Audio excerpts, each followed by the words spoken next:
Someone has been knocked down after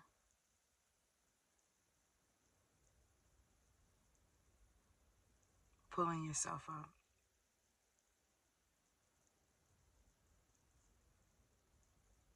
Spirit says that you've been trying to establish something. You've been trying to create stability for yourself, the people that you call home, the people that you're in community with, for your descendants.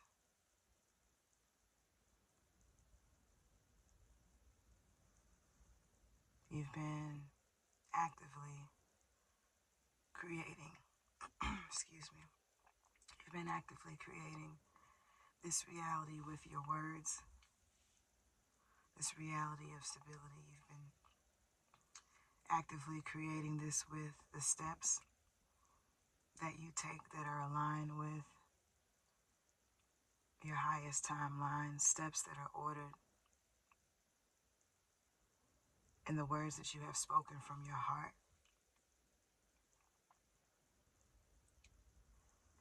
And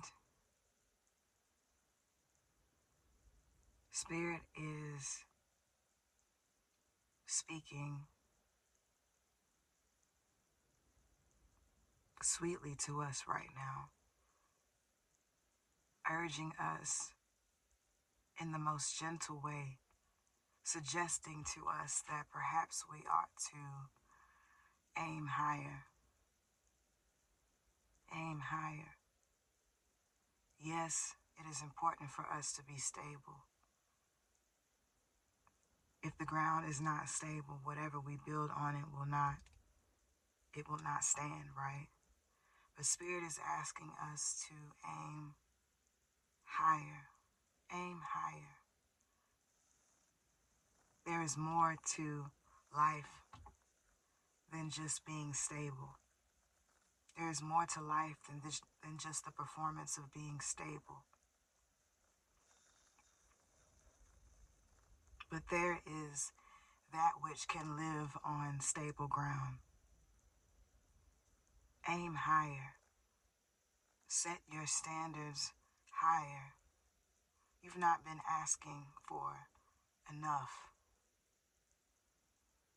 You've not been asking for enough. It is not enough to just be understood. It is not just enough to be respected.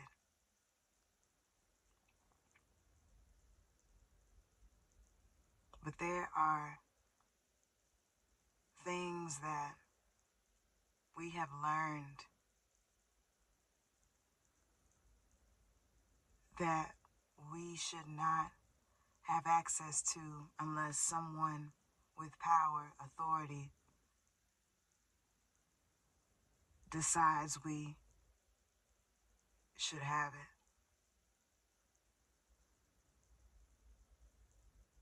There are things that are above the ground, that can live above the ground in the air, when it is deeply rooted in the ground that we have been working so hard to stabilize.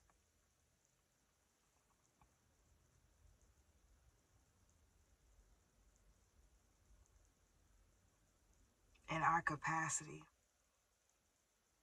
to imagine what could live on the ground that we are stabilizing.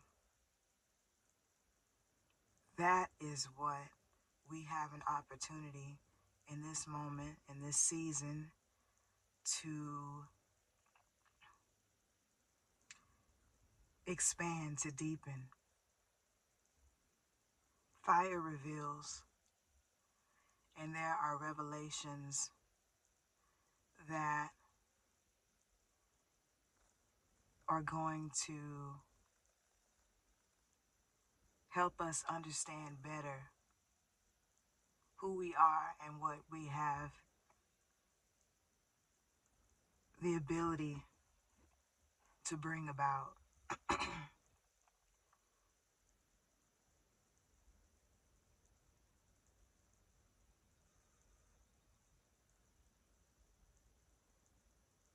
And once we are confronted with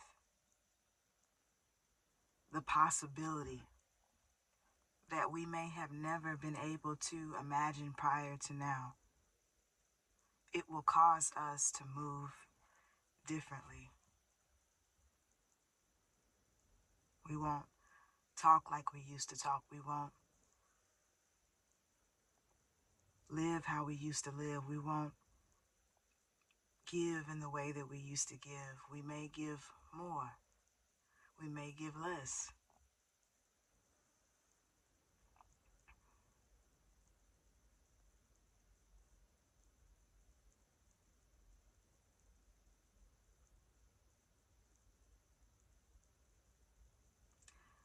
Squirrels,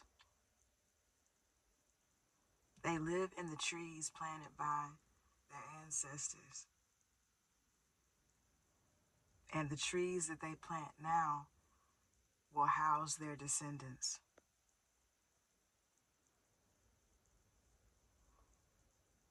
A squirrel's living is possible because of the provision of their ancestors. And their posterity will be better off because they are continuing in that tradition of preparing for what is to live above the ground when the ground is stabilized.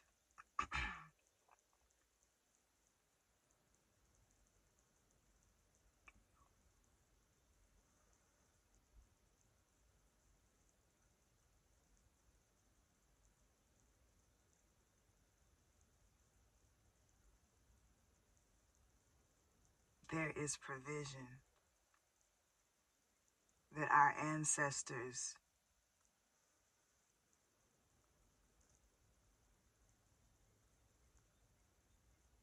have made it a point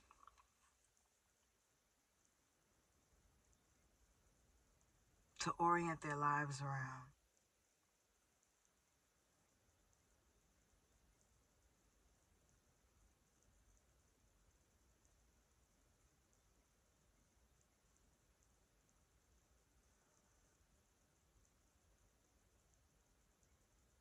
We have ancestors who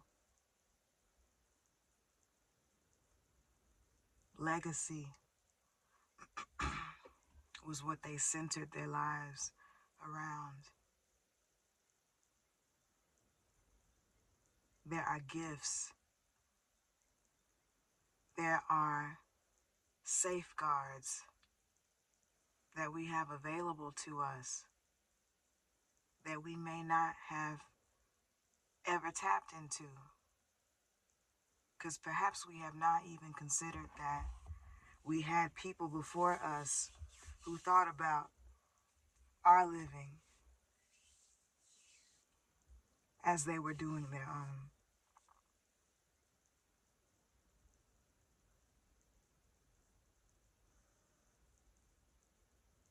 But if we look within ourselves, I believe that we can locate, we can identify what our ancestors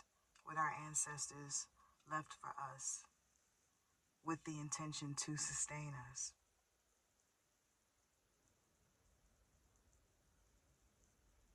And I believe that if we learn to ask for more,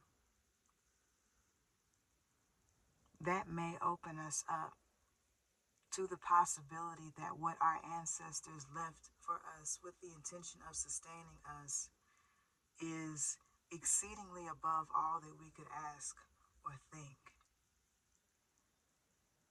Yes, we have been surviving with less support than what is required of us to thrive for generations. It is intentional.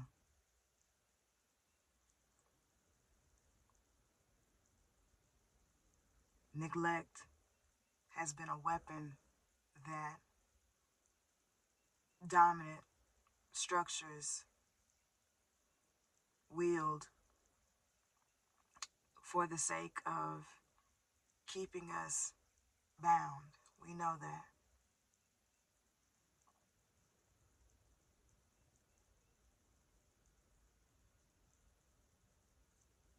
But our ancestors did not intend for us to thrive or to survive on the bare minimum.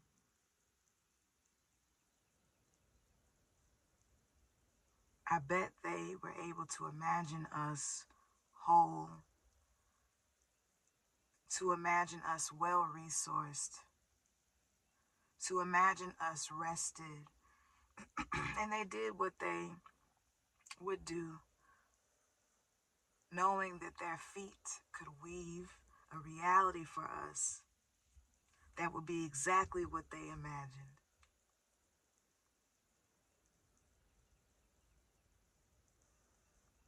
So we give thanks for the provision of our ancestors,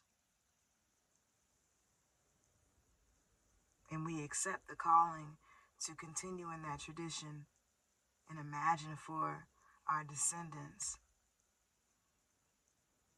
a world of abundance, a world of enough, a world of more than enough.